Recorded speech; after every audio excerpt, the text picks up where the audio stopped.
Comment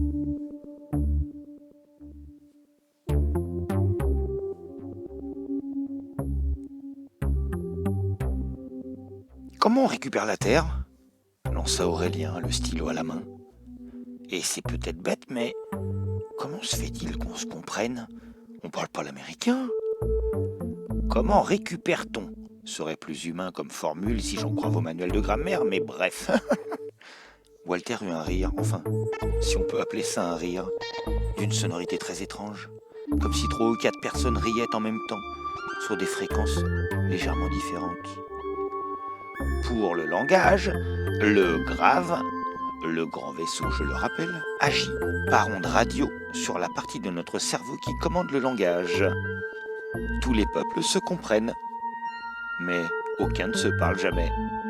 Le dialogue, c'est pas trop leur truc. Enfin, peu importe.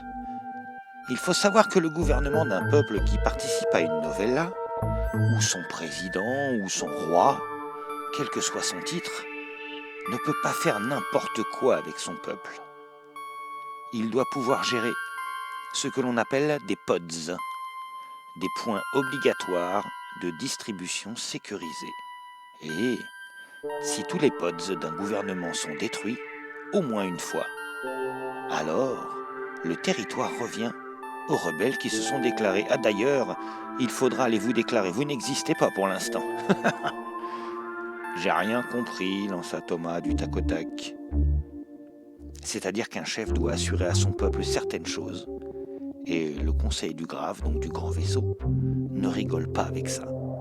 Cette règle est commune à tous les peuples, avec quelques petites nuances selon les besoins spécifiques de chaque race. Voici les pods de chaque peuple sur cette novelle-là.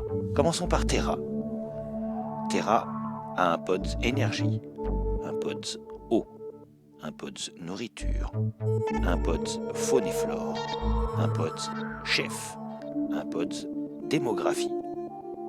Quelques petites précisions s'imposent. Premier pods, Aldaron doit fournir de l'énergie à tout Frio. C'est qui Frio? Coupa Claire.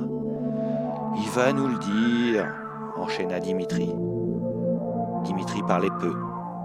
Il était un petit peu solitaire. Il aimait entretenir le mystère, mais tout le monde savait qu'il avait un cerveau bien rempli. Mystérieux, mais sacrément intelligent. Il était aussi parfois très sombre, envahi d'une inquiétude inexplicable. Frio, reprit Walter, est le nom donné au territoire humain officiel. Il s'appelait Friork au début, mais il a été renommé Frio par les habitants. Il s'est étendu à partir de New York et a grandi jusqu'à faire 1/6 des États-Unis. C'est une ville gigantesque de 500 millions d'habitants, remplie de folie, grande comme plusieurs fois la France. De plus, chaque peuple a la possibilité d'étendre son territoire sur des terres vierges et coloniser en construisant des blitz. Ces petites constructions varient selon les peuples et marquent un territoire de 100 km², censé être nettoyé de toute rébellion ou autre pollution, pour le régime en place. Personne d'autre que le constructeur ne pourra s'installer sur cette zone à la fin de la guerre, à condition que le blitz soit alimenté en énergie et entretenu un minimum. C'est comme une future réservation, si vous préférez.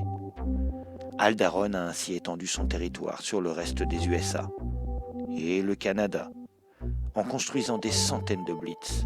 Mais nous n'allons pas nous en occuper, il y en a trop à faire sauter. Nous, on va s'attaquer directement aux pods. De plus, je pense qu'Aldaron va tenter de descendre vers l'Amérique du Sud pour conquérir un peu de territoire aux Scarbes qui sont en grande difficulté. Et si c'est le cas, ça fera moins de monde en ville pour vous traquer. Les Scarbes, firent les enfants presque en chœur.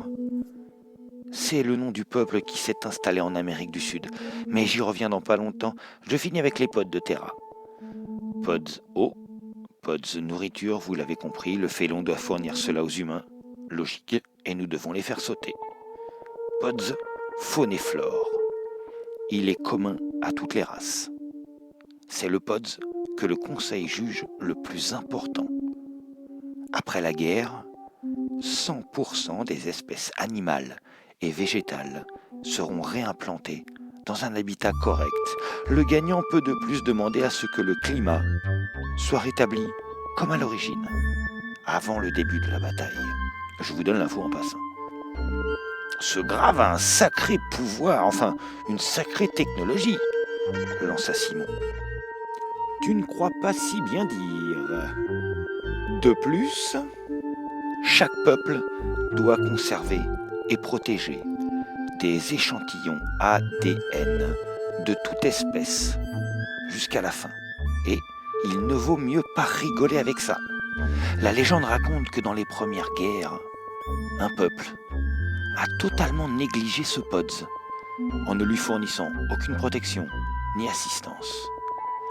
C'est une des rares fois où des peuples ont vu des choses descendre du grand vaisseau et exterminer la totalité du peuple en question.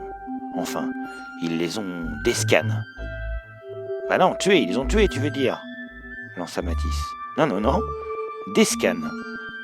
Personne ne meurt vraiment dans cette guerre. Vous pouvez souffrir, avoir très mal, être malade, mais pas mourir.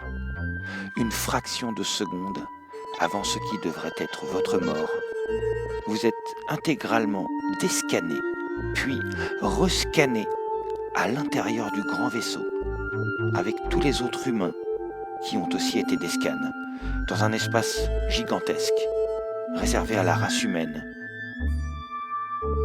De plus, vous êtes reconstitué en parfaite santé, sans aucune cicatrice. Le grave abrite ainsi des centaines d'espèces venues de toute la galaxie, chacune à son étage ou sa propre zone, mais je n'en sais pas plus. Je ne crois pas que les peuples soient en relation entre eux là-haut. Je n'y suis jamais allé en fait. Ce que je sais, c'est qu'à la fin de la bataille, une partie des personnes d'Escan redescendront sur Terra et d'autres partiront conquérir l'univers à bord du Grave. Ah ok, voilà pourquoi on peut pas mourir. Cool, intervint Bastien. Par contre, pour le POTS faune et flore, on peut pas le détruire, il faut le récupérer. Car si on gagne, il faut pouvoir réimplanter la vie. Ça va pas être facile ça, lança Dimitri. Exact mon petit loup. On aura le temps d'y réfléchir plus tard. Petite pause, j'ai besoin d'un intermède biologique, si vous voyez ce que je veux dire. Ah, Walter va faire pipi, dit Aurélien. D'ailleurs, tu bois quoi et tu manges quoi, toi, Walter ? Nous ne buvons pas... je ne bois pas, mais je mange vos délicieux poissons. Jamais une planète n'en a fourni d'aussi bons. Un jour, vous comprendrez pourquoi je dis souvent « nous » au lieu de « je vous le promets. Allez vous dégourdir, vous aussi. On reprend dans 100 Hz. Ah non, pardon, attendez, je convertis dans votre échelle de temps. Nous reprenons dans 15 minutes. Soudain, un soldat déboula dans la salle. Walter, les lucioles, dans le bassin, elles sont devenues complètement folles.